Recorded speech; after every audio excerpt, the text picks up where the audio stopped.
নিজের পরিবারের সকলের সাথে চলতে হয় সেভাবে। কিন্তু আমাকে খুব কষ্ট লাগছে জানেন, যে আমি এত পরিশ্রম করছি, আমার ভাগ্যটা কিভাবে হারিয়ে যায় আমি বুঝি না।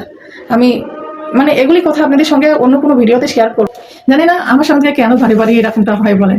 আমার খুব কষ্ট লাগছে, কালকে আমি খুব কান্নাকাটি করছি, খুব কষ্টে ছিলাম। যখন আমি বাইরে যাই তখন বাইরের ভিডিও যেটা সেটা কিন্তু সেভাবে শেয়ার করতে পারি না, তারপরেও চেষ্টা করি একটু করে আপনাদের সঙ্গে। আসসালামু আলাইকুম, সবাই কেমন আছেন? আশা করি সবাই অনেক বেশি ভালো আছেন। আল্লাহর রহমতে আমরা ভালো আছি। তো প্রতিদিনের মতো আবার একটা ব্লগে আসলাম আপনাদের সঙ্গে কিছু কথা শেয়ার করব বলে। তো যাই হোক, সেই কথা শেয়ার করার জন্যই আপনাদের মাঝে আসা।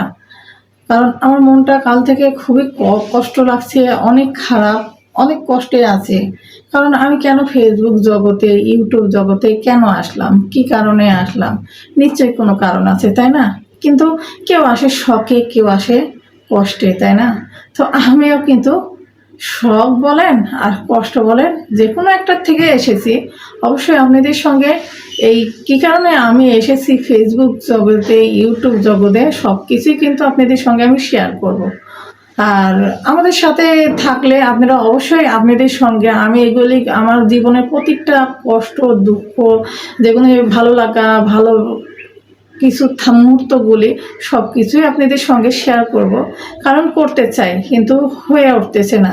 যাই হোক, অবশ্যই আপনাদের সঙ্গে আমি শেয়ার করব। আমি যেহেতু অনলাইন জগতে আছি, আপনাদের সঙ্গে কথা শেয়ার করব না তা কখনো কিন্তু হয় না।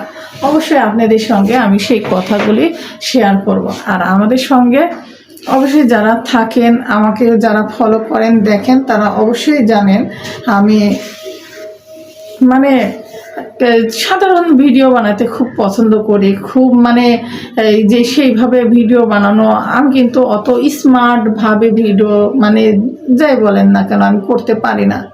কিন্তু তারপরেও চেষ্টা করি আপনাদের মনোযোগ সুন্দর একটা ভিডিও উপহার দিতে, ব্লগ সুন্দর আপনাদের যত ভালো লাগে সেইভাবে ভিডিও কিন্তু করার চেষ্টা করি। আর সাধারণত আমি কিন্তু ঘরের মধ্যেই আমি যতটুকু সীমাবদ্ধ থাকি ততটুকুর মধ্যেই আপনাদের সঙ্গে ভিডিও শেয়ার করি। যখন আমি বাইরে যাই তখন বাইরের ভিডিও যেটা সেটাই কিন্তু সেভাবে শেয়ার করতে পারি না, তারপরেও চেষ্টা করি একটু করে আপনাদের সঙ্গে শেয়ার করি।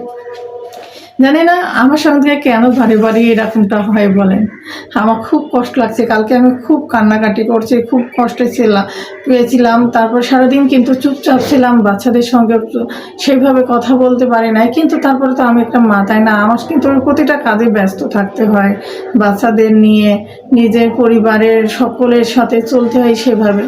কিন্তু আমাকে খুব কষ্ট লাগছে জানেন, যে আমি এত পরিশ্রম করছি। আমার আমার বরটা মানে ছোট্ট থেকে অনেক পরিশ্রম করে, হ্যাঁ, তারপরেও তার পাশে দাঁড়ানোর মতো কিন্তু কেউ নেই। সে সবার জন্য করছে কিন্তু তার জন্য কিন্তু কেউ নেই। কিন্তু আমি চেষ্টা করছিলাম যে আমার বরের পাশে আমিও কিছু করব। যেহেতু আমি কিছু করতে পারি না, আমি একটা গৃহিণী, আমি সবসময় ঘরেই থাকি। তো ভাবছিলাম যে আর পাঁচজনা আপুরা যদি পারে তা আমি কেন পারবো না? তো আমিও ঘরে বসে থেকে কিছু করি। হ্যাঁ, তো সেই চেষ্টার জন্যই কিন্তু আমি এই অনলাইন জগতে এসেছি। আর ভাবলাম যে আপনাদের সাথে একটু ভিডিও শেয়ার করি, যে আমার সাথে কেন বারে বারে এরকমটা হয়। যে যখনই যে আশার মুখটা দেখি তখনই সেই আশাটা আমার কাছ থেকে কেড়ে নেয়। কেন কেড়ে নেয় এই জিনিসটা আমি বুঝি না। আমার খুবই কষ্ট লাগছে জানেন। আমার এই কষ্টর মুহূর্তটা আপনাদের সঙ্গে আমি কীভাবে শেয়ার করব, কি বলবো সেটা বলতেই পারছি না। আপনাদের সঙ্গে সেই গল্পগুলি করতেছিলাম। আমি বুঝি না কেন বারে বারে আমার সঙ্গে এরকম ঘটনা ঘটে জানেন। আমি যখনই যেটা করতে যাই তখন সেটাতে আমি বাধা পড়ে যাই। অনেক স্বপ্ন দেখি যে আমি এই স্বপ্নে এবার জয়ী হবে, আল্লাহ কিন্তু পূরণও করে। কিন্তু কিছু কিছু জায়গায় যায় জানি না, আমার ভাগ্যে সেটা সয় না। আমার ভাগ্যটা বারে বারে হারায় যায় জানেন, হারিয়ে যায়। কারণ ভাগ্যটা কিভাবে হারিয়ে যায় আমি বুঝি না। আমি মানে এগুলি কথা আপনাদের সঙ্গে অন্য কোনো ভিডিওতে শেয়ার করব। কিন্তু আমি সেই যে জিনিসটা হারিয়েছি সেই জিনিসটা আমি পাবো কি না এখনও সঠিক জানি না। যদি পাই তাহলে অবশ্যই সব কথা, আমার জীবনে যা যা হারিয়ে ফেললাম, যা যা পেয়েছি সব কিছুই আপনাদের সঙ্গে গল্প শেয়ার করব ব্লগে। অবশ্যই আপনারা যদি আমাদেরকে ভালোবেসে আমাদের পাশে থাকেন, অবশ্যই আপনাদের সঙ্গে সেগুলি শেয়ার করব।